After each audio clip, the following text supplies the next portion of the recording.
The dining room was filled with the clinking of expensive cutlery and quiet conversation. Amanda stood nervously by the door, her heart pounding. She took a deep breath and stepped forward. "I'm sorry, sir, but I have something important to say," Amanda spoke, her voice trembling slightly. Mr. Miller looked up from his plate, confusion etched on his face. "What is it, Amanda? Can't it wait until after dinner?" Amanda shook her head. "No, sir, it can't wait any longer." She paused, gathering her courage. "The truth is, Alex is my son. I'm his real mother." The room fell silent. Mrs. Miller's fork clattered onto her plate. "What? What nonsense are you talking about?" "Alex is our son," she screamed, her face turning red. Mr. Miller stood up abruptly, his chair scraping against the floor. "Amanda, what's wrong with you? We hired you as a nanny, not to claim our child as your own." Amanda's eyes filled with tears. "I'm so sorry, sir, but it's true. I had to leave him at your gate years ago because I was too poor to raise him. When I saw you needed a nanny, I took the chance to be close to him. I never meant to deceive you." Mrs. Miller's voice was cold with fury. "This is ridiculous. You're fired, Amanda. Pack your things and get out of our house immediately." Amanda stood her ground, her voice growing stronger. "I can't leave without Alex. He's my biological son. I won't abandon him again." Mr. Miller's face contorted with anger. "This is outrageous. You have no right to come into our home and make these claims. Leave now, or I'll call the police." "Please, I want to go with her," Alex cried out, tears streaming down his face. He tried to run to Amanda, but Mrs. Miller grabbed his arm. "You can't go with her, Alex," Mrs. Miller said firmly. "We're your parents. We raised you. Now go to your room and don't say another word." Amanda's heart broke seeing Alex's distress. "I won't leave without my son," she repeated, her voice cracking with emotion. Mr. Miller had heard enough. He turned to the doorway and shouted, "Security, get in here now." The gateman rushed in, looking confused. Mr. Miller pointed at Amanda. "Remove this woman from our property immediately. She is no longer welcome here." "No, please," Amanda begged as the gateman grabbed her arm. "Alex. Alex, I love you." Alex tried to break free from Mrs. Miller's grip. "Nanny Amanda. Don't take her away." But it was too late. The gateman dragged Amanda through the house and out the front door. With a final shove, she found herself outside the gate, alone on the dark street. As the gate clanged shut behind her, Amanda collapsed to her knees, sobbing. Inside, she could still hear Alex's muffled cries. The night air was cold, and she had nowhere to go, but even in her despair, she made a silent promise to her son. "I'll find a way back to you, Alex. I won't give up." Amanda wandered the dark streets for hours, her feet aching and her heart heavy. Finally, she stumbled upon an unfinished building and decided to take shelter there for the night. As she lay on the cold concrete floor, her mind raced with worry and regret. "What have I done?" she whispered to herself. "How will I ever see Alex again?" She tossed and turned, unable to find comfort. "Maybe I should have waited longer," she muttered, "but I couldn't keep lying to him." Meanwhile, back at the Miller mansion, Alex lay awake in his bed, tears silently rolling down his cheeks. Why did they send Nanny Amanda away, he wondered aloud. She's my real mom. Will I ever see her again? He clutched his pillow tightly, feeling more alone than ever. I wish I could have gone with her, he sniffled. What if she doesn't come back for me? As the night wore on, both Amanda and Alex remained awake, their thoughts filled with fear and longing for each other.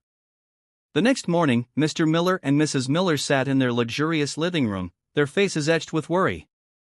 The events of the previous night weighed heavily on their minds. Mrs. Miller broke the tense silence. Honey, what if Amanda was telling the truth? What if Alex really is her son? Mr. Miller frowned, rubbing his temples. I'd been thinking about that too. Remember how we found Alex at our gate all those years ago? Mrs. Miller nodded slowly. Yes, it was such a strange night. We just took him in. I've been suspecting something was off with that nanny, Mr. Miller admitted. She was always so close to Alex, more than a normal nanny would be.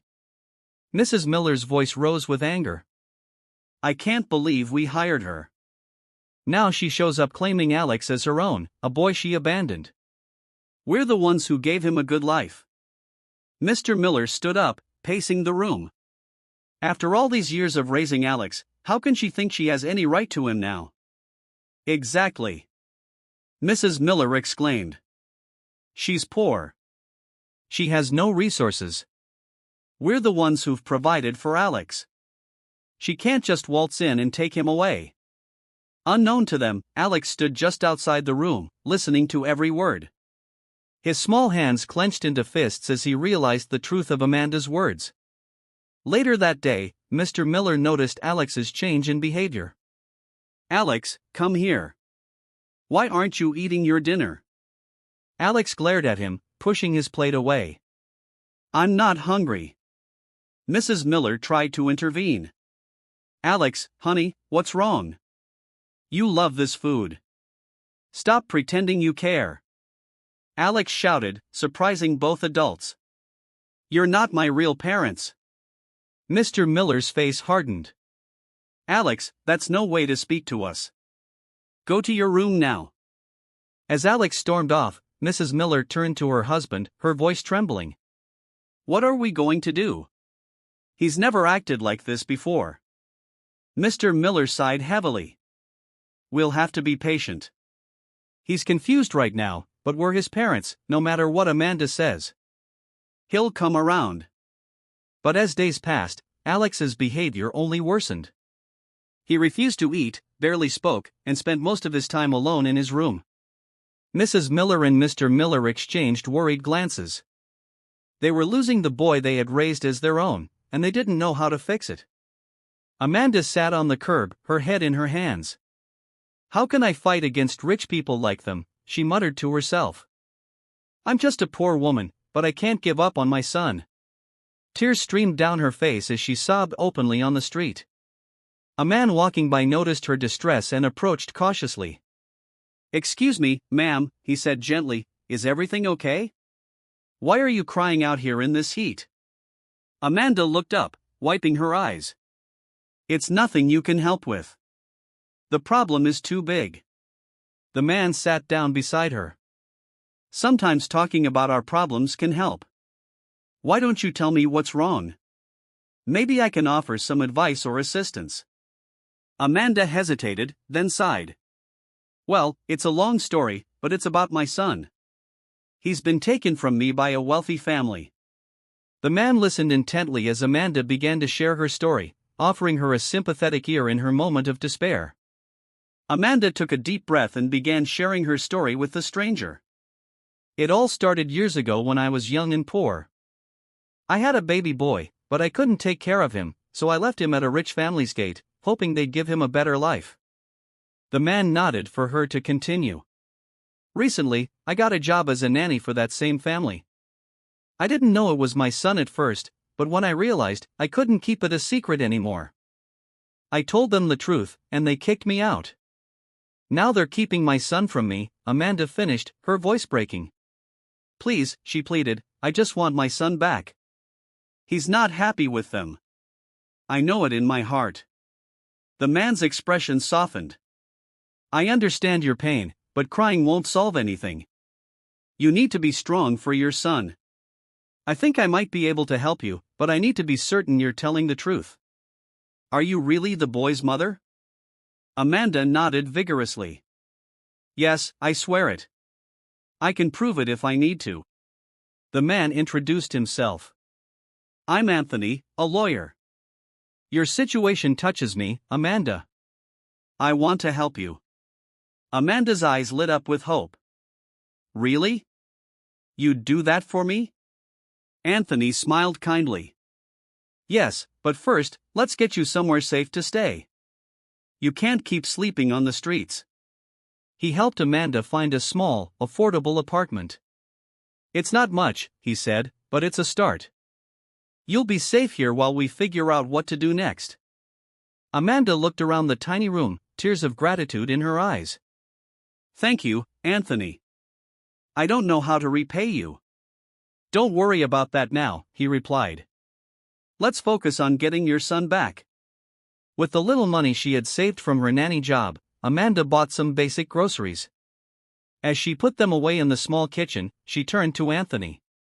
"What's our next step?" she asked, determination in her voice. Anthony sat at the small table, his brow furrowed in thought. "First, we need to gather evidence.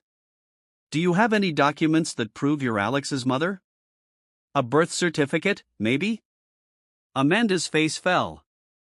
"No, I don't have anything like that. I was so young and scared when I had him."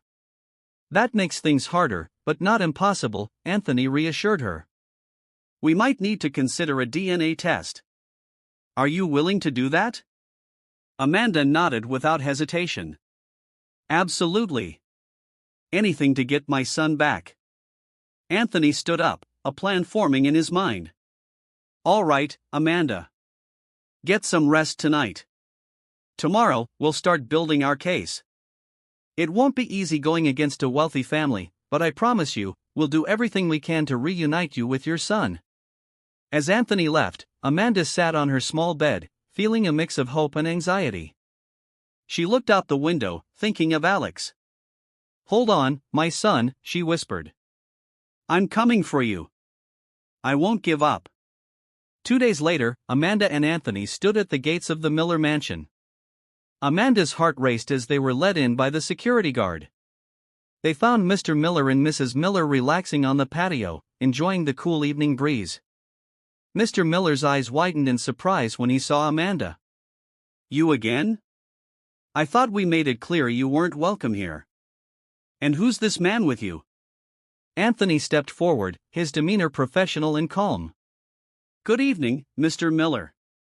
I'm Anthony Johnson, an attorney representing Miss Amanda. We're here to discuss the matter of Alex." Mrs. Miller stood up abruptly, her face flushing with anger. "There's nothing to discuss. Alex is our son." Mr. Miller placed a hand on his wife's arm, trying to calm her. He turned to Anthony with a forced smile. "So, Amanda's brought a lawyer to claim Alex? That's quite amusing, considering she has no proof he's her son." Anthony remained unruffled. "That's precisely why we're here, Mr. Miller. We'd like to propose a DNA test to determine Alex's parentage once and for all." Mr. Miller's smile faltered. "A DNA test? That's absurd. We don't need to prove anything. Alex is our son, end of story." Amanda, who had been quiet until now, spoke up. "Please, Mr. Miller, if you're so sure, why not take the test? What are you afraid of?" Mrs. Miller glared at Amanda. "We're not afraid of anything.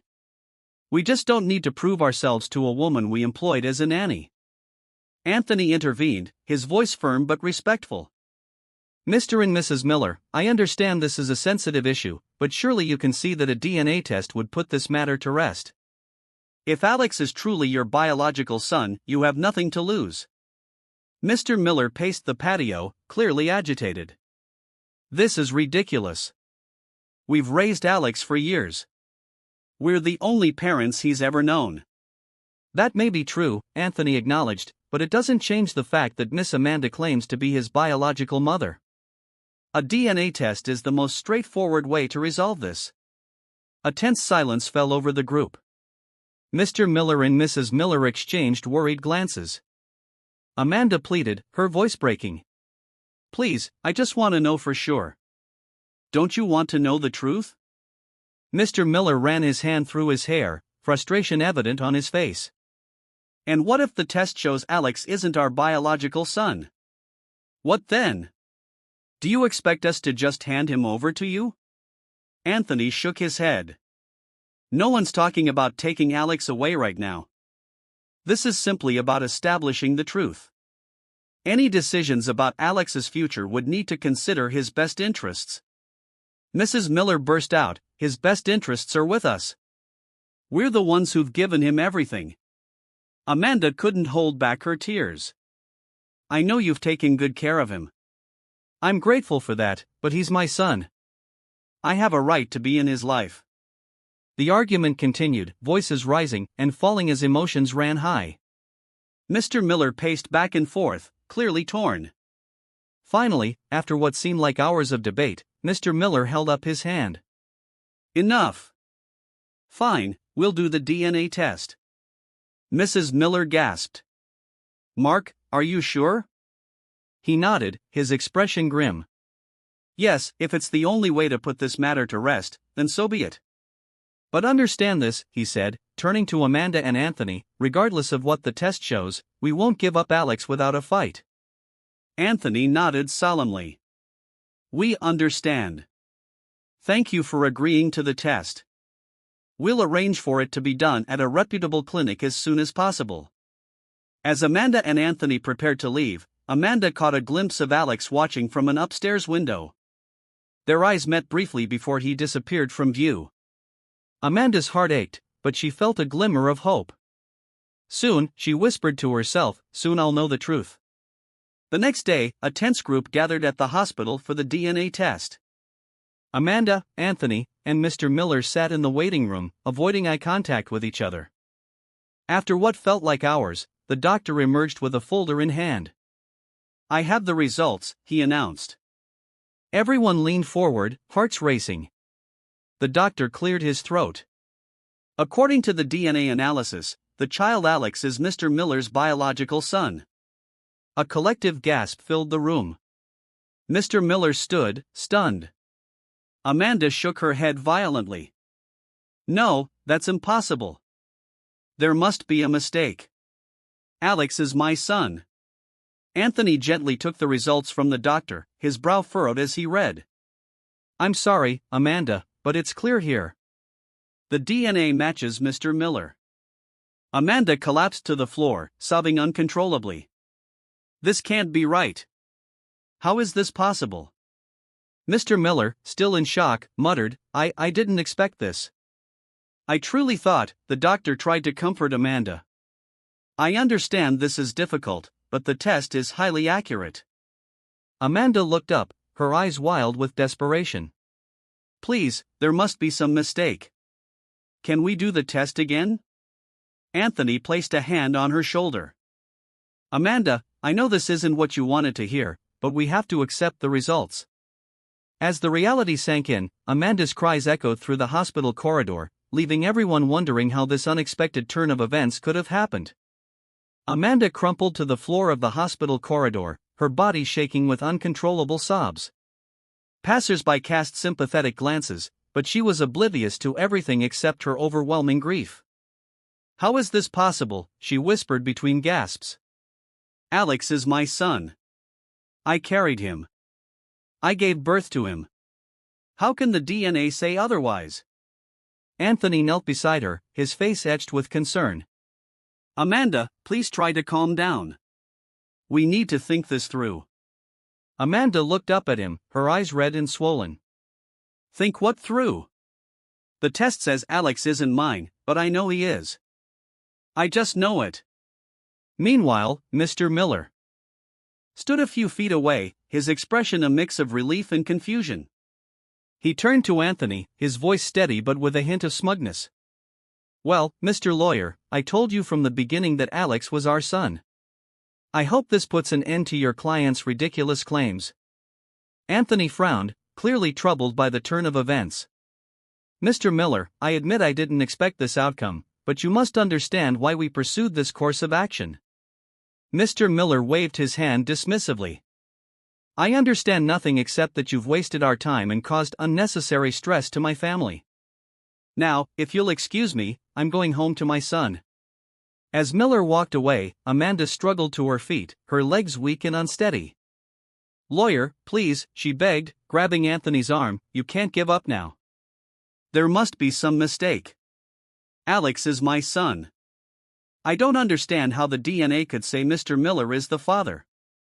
Anthony sighed heavily, his professional demeanor slipping to reveal his own confusion and disappointment. Amanda, I want to believe you, but DNA doesn't lie. It's the most accurate way to determine parentage. But what if something went wrong with the test? Amanda pressed, desperation clear in her voice.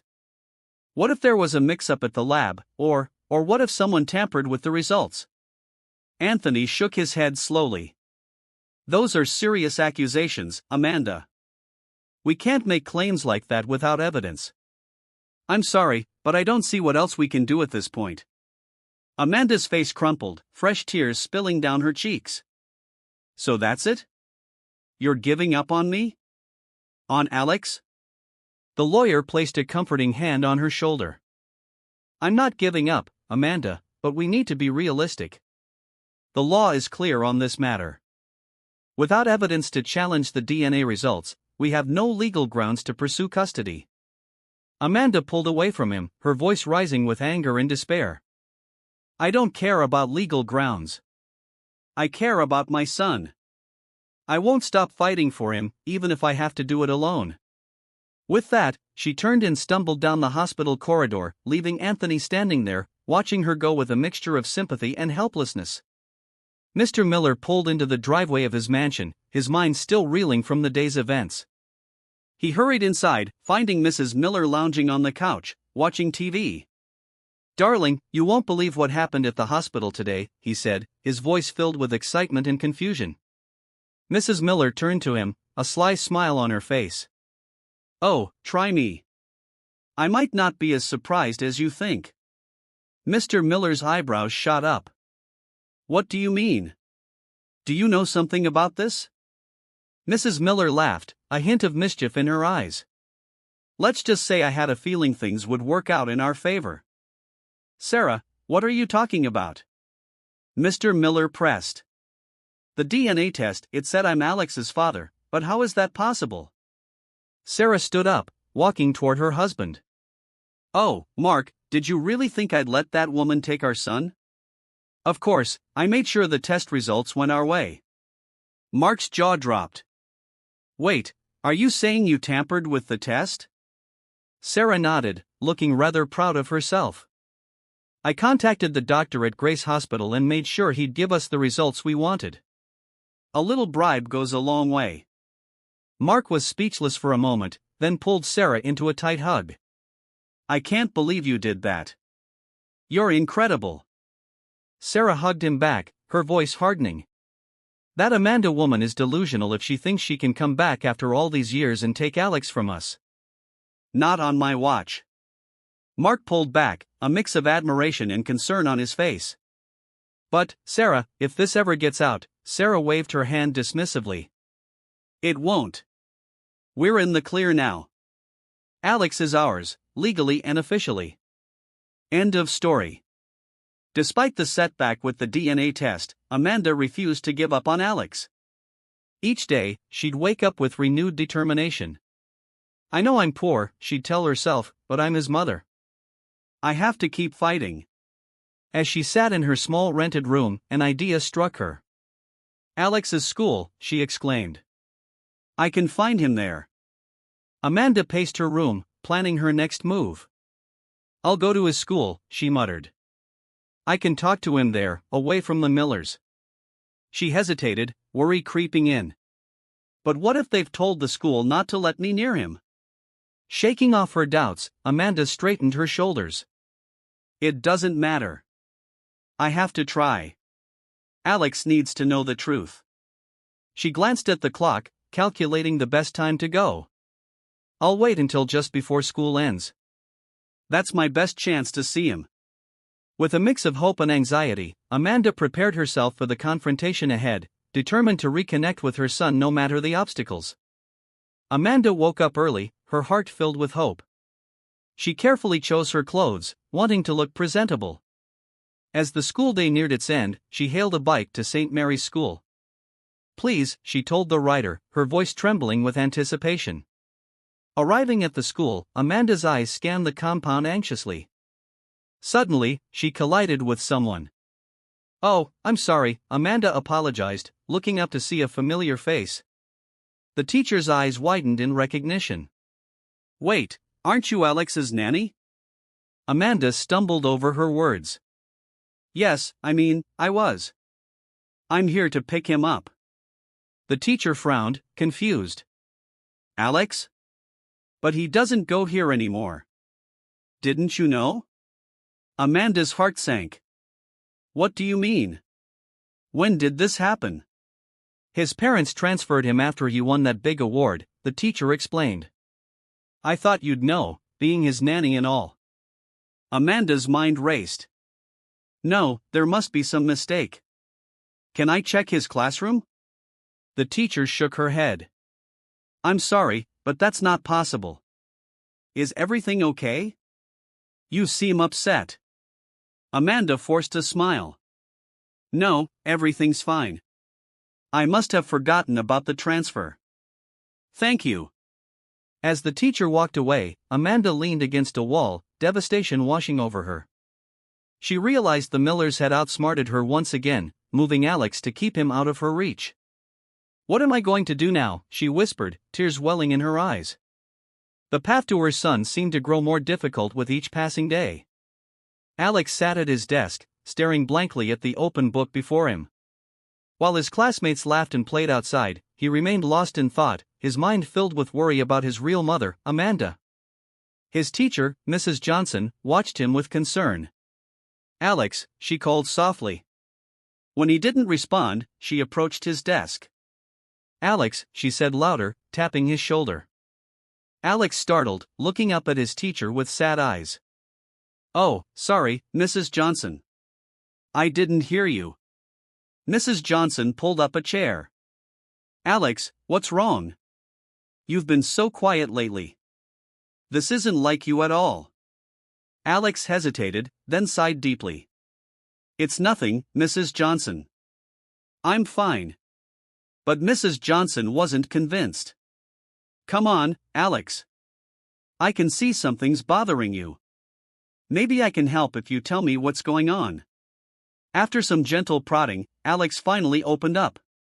It's my mother, he said quietly. My real mother. She's been forced to leave, and I'm not happy living with the Millers anymore. Mrs. Johnson listened intently as Alex poured out his story. When he finished, she placed a comforting hand on his shoulder. Oh, Alex, that's such a difficult situation. Your mother needs legal help. Actually, my husband is a judge. He might be able to assist. Alex's eyes lit up slightly. Really? You'd do that for me? Mrs. Johnson nodded. Of course. But tell me, do you know where your mother is staying now? Alex shook his head sadly. No, but I remember the lawyer who was helping her. His name is Anthony. He lives at number 20 in our state. His son is in my class, Tommy. Mrs. Johnson's eyes widened in recognition. Anthony? I know him. He's a friend of my husband. This is perfect, Alex. We might be able to locate your mother through him. For the first time in days, a small smile appeared on Alex's face. Thank you so much, Mrs. Johnson. She squeezed his hand reassuringly. Everything will be okay, Alex. We'll figure this out. Now, why don't you go join your friends outside? It might help take your mind off things for a bit. Alex nodded, feeling a glimmer of hope as he headed to the playground. Mrs. Johnson watched him go, already planning how she could help reunite this young boy with his mother. After her conversation with Alex, Mrs. Johnson wasted no time discussing the matter with her husband, Judge Thompson. Honey, I have a sensitive case I need your help with, she began. It's about one of my students, Alex. Judge Thompson listened intently as his wife explained the situation. This is indeed a complex case, he said, but we can't ignore a child's welfare. I'll look into it immediately. The next morning, Judge Thompson called his court clerk. I need 2 summons prepared immediately, he instructed. One for Mr. and Mrs. Miller, and another for a woman named Amanda. The clerk nodded. Yes, Your Honor. I'll have them ready within the hour. By afternoon, 2 official-looking envelopes were on their way. A court courier drove to the Miller mansion first, ringing the doorbell with a sense of importance. The housekeeper answered. Yes? Delivery for Mr. and Mrs. Miller, the courier said, handing over the envelope.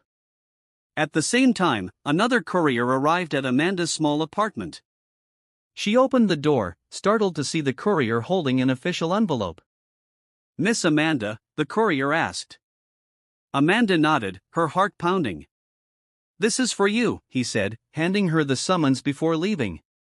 Amanda tore open the envelope, her hands trembling as she read the contents. It was a court summons, ordering her to appear before Judge Thompson to discuss the matter of Alex's custody. Her eyes widened with a mix of hope and fear. Could this be my chance, she whispered, clutching the paper tightly. She immediately called Anthony, her lawyer, to share the news. Anthony, I got a summons to court. It's about Alex, she exclaimed. Anthony's voice was calm but encouraging. That's a good sign, Amanda. It means someone is taking your case seriously. I'll meet you tomorrow, and we'll prepare for the hearing. Amanda hung up, her mind racing with possibilities. For the first time in weeks, she felt a spark of hope that she might be reunited with her son. Meanwhile, at the Miller mansion, Mr. and Mrs. Miller sat in their lavish living room, staring at the summons in disbelief. This is outrageous. Mrs. Miller fumed, tossing the paper onto the coffee table. How dare they drag us into court over Alex? He's our son. Mr. Miller's face was grim as he read the document again. This must be that woman's doing. Amanda. She's not giving up. Mrs. Miller paced the room, her heels clicking angrily on the marble floor. We can't let her win, Mark. We've raised Alex for 10 years. We're his parents, not her. Mr. Miller nodded, his jaw set. Don't worry, Sarah. I'll call our lawyer first thing tomorrow. We'll fight this with everything we've got. Unbeknownst to them, Alex had overheard their conversation from the hallway. His heart raced as he realized what was happening. They're going to court, he whispered to himself. This is about Nanny Amanda, my real mom. He tiptoed back to his room, his mind swirling with emotions. Part of him was terrified of what this could mean for his life with the Millers, but another part of him longed to see Amanda again, to know the truth about his past. The day of the court hearing arrived, and the courtroom was filled with tension. Amanda sat nervously beside Anthony, her hands clasped tightly in her lap. Across the room, Mr. and Mrs. Miller sat with their high-powered attorney, a stern-looking man with a reputation for winning tough cases. Alex was not present, as the judge had ruled that it would be too distressing for the boy to attend. Judge Thompson entered the courtroom, his presence commanding respect. This hearing is to determine the custody of the minor, Alex Miller, he began, his voice steady. We are here to examine the claims of Miss Amanda, who asserts that she is Alex's biological mother, and to ensure that the child's best interests are upheld. Anthony stood first, addressing the court. Your Honor, my client, Miss Amanda, gave birth to Alex 10 years ago under difficult circumstances. Unable to provide for him, she made the heart-wrenching decision to leave him at the Miller's gate, hoping they would give him a better life. She has since worked as their nanny, forming a strong bond with her son, and now seeks to reclaim her parental rights. The Miller's attorney rose, his tone sharp. Your Honor, this is a baseless claim. Mr. and Mrs. Miller have raised Alex as their own for a decade, providing him with a stable, loving home and every opportunity. A recent DNA test confirmed that Mr. Miller is Alex's biological father, disproving Miss Amanda's claims. We move to dismiss this case immediately. Amanda's heart sank at the mention of the DNA test, but Anthony had anticipated this. Your Honor, he countered, we have reason to believe the DNA test results were tampered with. My client insists she is Alex's mother, and we request a new, independent DNA test conducted at a neutral facility to ensure accuracy. The Miller's attorney scoffed. This is absurd, Your Honor. The test was conducted at a reputable hospital. Miss Amanda is simply unwilling to accept the truth. Judge Thompson raised a hand, silencing the room. I've reviewed the case carefully, and I find the circumstances surrounding the original DNA test troubling. Given the gravity of this matter, I'm ordering a new DNA test to be conducted at an independent laboratory, with results expedited." Mrs. Miller gasped audibly, whispering to her husband, "How could this happen? You said the doctor fixed everything." Mr. Miller shushed her, his face pale. Amanda, hearing the exchange, felt a surge of hope. "They did tamper with it," she whispered to Anthony. "I knew it." The judge continued, "Until the results are available, Alex will remain in the Miller's custody, but Miss Amanda is granted supervised visitation rights, to be arranged through a court-appointed social worker." Amanda's eyes filled with tears of relief. She would see Alex again, even if only under supervision. The hearing adjourned, and Amanda left the courtroom with Anthony, her heart lighter than it had been in weeks. "Thank you, Anthony," she said, her voice trembling with emotion. "I couldn't have gotten this far without you." Anthony smiled warmly. "We're not done yet, Amanda. We'll get those new test results, and we'll fight for the truth." A few days later, Amanda arrived at a community center for her first supervised visit with Alex. Her heart raced as she waited in the small room, nervously smoothing her dress. When the door opened and Alex walked in, accompanied by a social worker, Amanda's breath caught in her throat. "Alex," she exclaimed, tears streaming down her face. Alex ran to her, throwing his arms around her. "Nanny Amanda. I mean, Mom," he said, his voice uncertain but filled with longing. Amanda hugged him tightly, sobbing. "Yes, Alex, it's me. I'm so sorry for everything." The social worker watched quietly, giving them space to reconnect. "I was so scared I'd never see you again," Alex said, his voice muffled against her shoulder. "Why did they send you away?" Amanda pulled back slightly, looking into his eyes. "It's complicated, sweetheart, but I'm fighting to be with you. I promise I'll never stop." Alex nodded, his eyes shining with tears. "I believe you, Mom." Their visit was brief, but every moment felt precious to Amanda. As Alex left with the social worker, he turned back and waved. "See you soon, Mom." Amanda smiled through her tears, whispering, "See you soon, my boy." Meanwhile, at the Miller mansion, tension was mounting. Mrs. Miller paced the living room, her anxiety palpable. "Mark, what if the new test shows Amanda is his mother? What then?" Mr. Miller rubbed his temples, his voice strained. "We'll deal with it, Sarah. Our lawyer is working on a strategy. We've given Alex everything. No judge will take him away from us completely." But Sarah wasn't convinced.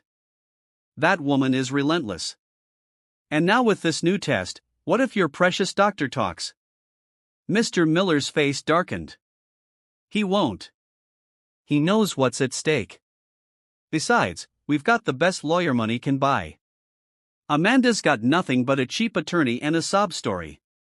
Unbeknownst to them, Anthony had been digging deeper into the original DNA test.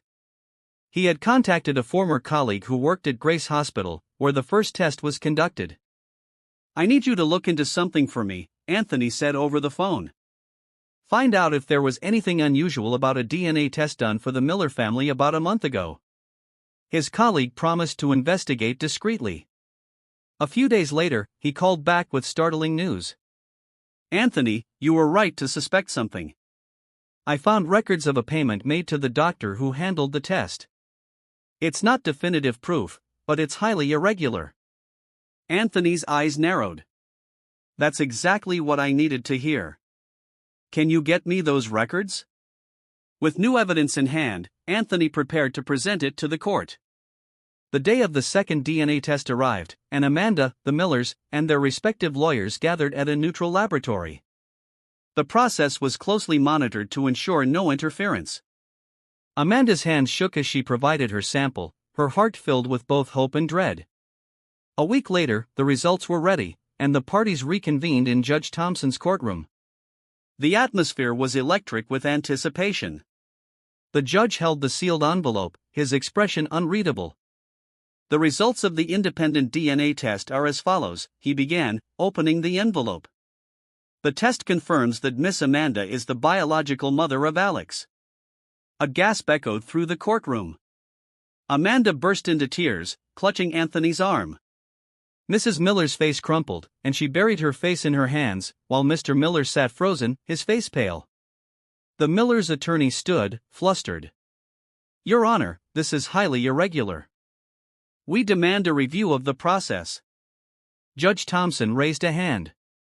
"Enough. The test was conducted under strict supervision, and the results are clear.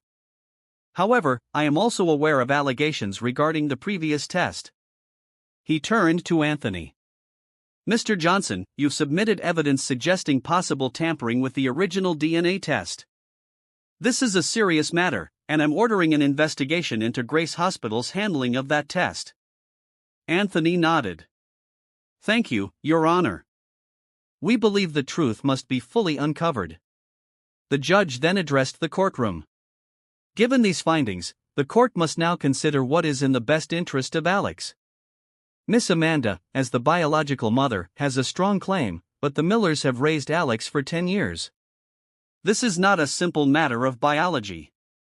He paused, looking at both parties. "I'm ordering a temporary shared custody arrangement. Alex will spend weekdays with the Millers and weekends with Miss Amanda, under continued supervision, until a final custody hearing can be held. A child psychologist will also meet with Alex to assess his emotional needs." Amanda's heart soared at the thought of having Alex with her, even part-time. The Millers, however, were visibly shaken. Mrs. Miller whispered to her husband, "This can't be happening. We can't lose him." Mr. Miller squeezed her hand, his face grim. "We won't. We'll fight this to the end." As the courtroom emptied, Amanda turned to Anthony, her eyes shining with gratitude. "Thank you, Anthony. I never thought we'd get this far." Anthony smiled. "We're not done yet, Amanda. We'll keep fighting for full custody, but for now, you'll have your son back in your life." Over the next few weeks, Amanda cherished every moment of her weekend visits with Alex. They spent hours talking, playing, and rebuilding their bond. "Mom, can we go to the park tomorrow?" Alex asked one evening, his eyes bright with excitement. Amanda laughed, ruffling his hair. "Of course, sweetheart. Anything you want." But the looming final custody hearing cast a shadow over their happiness. Amanda knew the Millers would fight hard to keep Alex, and their wealth and influence made them formidable opponents. She confided in Anthony during one of their meetings. "I'm so scared, Anthony. What if they take him away for good?" Anthony's expression was resolute. "We've got the truth on our side, Amanda. And we've got evidence of their tampering. The judge will see that you're Alex's mother, not just biologically but in your heart. We'll make sure he knows what's best for Alex." The investigation into the original DNA test soon bore fruit. Anthony's contact at Grace Hospital uncovered emails between Mrs. Miller and the doctor, confirming a bribe to falsify the results. Armed with this evidence, Anthony filed a motion to present it at the final custody hearing. The day of the final hearing arrived, and the courtroom was packed. Amanda sat nervously, holding Alex's hand under the table. He had been allowed to attend this time, as the judge wanted to hear his perspective. The Millers sat across the room, their faces tense but composed. Anthony presented the new evidence, detailing the tampering with the original DNA test.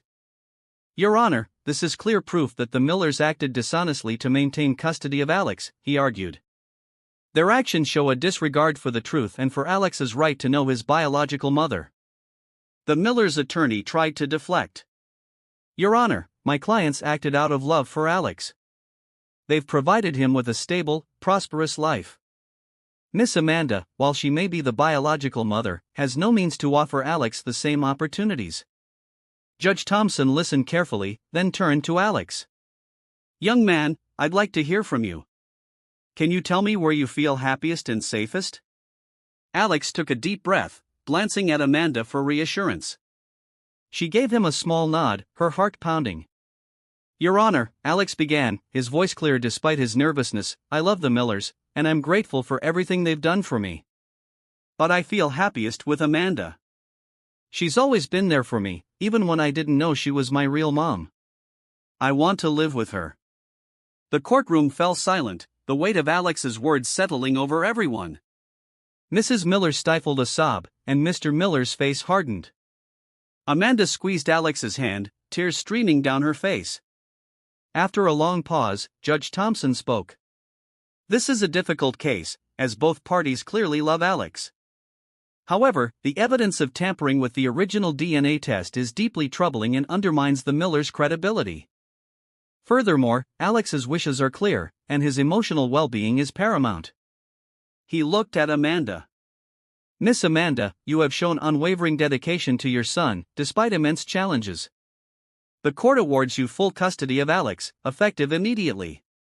The Millers will have visitation rights, to be arranged through a mediator, to ensure a smooth transition for Alex." Amanda let out a sob of relief, pulling Alex into a tight hug.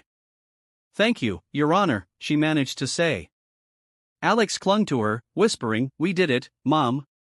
The Millers sat in stunned silence, their attorney whispering frantically to them, but they knew the fight was over. As Amanda and Alex left the courtroom, hand in hand, Amanda felt a weight lift from her shoulders. The road ahead would be challenging, she was still a woman of modest means, and raising Alex would not be easy, but she had her son back. "We're going to be okay, Alex," she said, smiling down at him. Alex grinned, his eyes bright with hope. "I know, Mom. As long as we're together." They walked out into the sunlight, ready to start their new life, while behind them, the Millers grappled with their loss, knowing they would need to find a way to remain a part of Alex's life. Back at Amanda's small apartment, she and Alex began to settle into their new reality. The $220,000 prize money Alex had won was released to Amanda, as the court recognized her as his legal guardian. With Anthony's help, she used the funds to secure a modest but comfortable home for them. "It's not a mansion," Amanda said as they unpacked, "but it's ours." Alex laughed, setting up his books on a shelf. "I don't need a mansion, Mom. I just need you." Amanda's heart swelled, and she pulled him into a hug. "And I need you, my sweet boy. Always." As they built their new life together, Amanda made sure Alex stayed in touch with the Millers, understanding that they had been a significant part of his life. Supervised visits were arranged, and over time, the tension eased. Mrs. Miller, though heartbroken, began to accept the new arrangement, and Mr. Miller focused on rebuilding a relationship with Alex based on honesty. Amanda also pursued legal action against Grace Hospital and the doctor who had tampered with the DNA test. With Anthony's guidance, they reached a settlement that provided additional financial support for Amanda and Alex, ensuring a brighter future. Years later, Amanda stood proudly at Alex's high school graduation, watching as he walked across the stage to receive his diploma. He had grown into a confident, intelligent young man, and Amanda knew that every struggle had been worth it. As Alex stepped off the stage, he ran to her, enveloping her in a hug. "We made it, Mom," he said, his voice thick with emotion. "Yes, we did," Amanda replied, tears of joy in her eyes. "And we'll keep making it, together." And so, a mother's love triumphed against all odds, proving that no obstacle is too great when it comes to fighting for your child. Thank you for joining us on Dark Voices for this incredible story of resilience and reunion. Don't forget to like, subscribe, and hit that notification bell for more gripping tales. Until next time, stay curious, and keep listening to the voices that matter.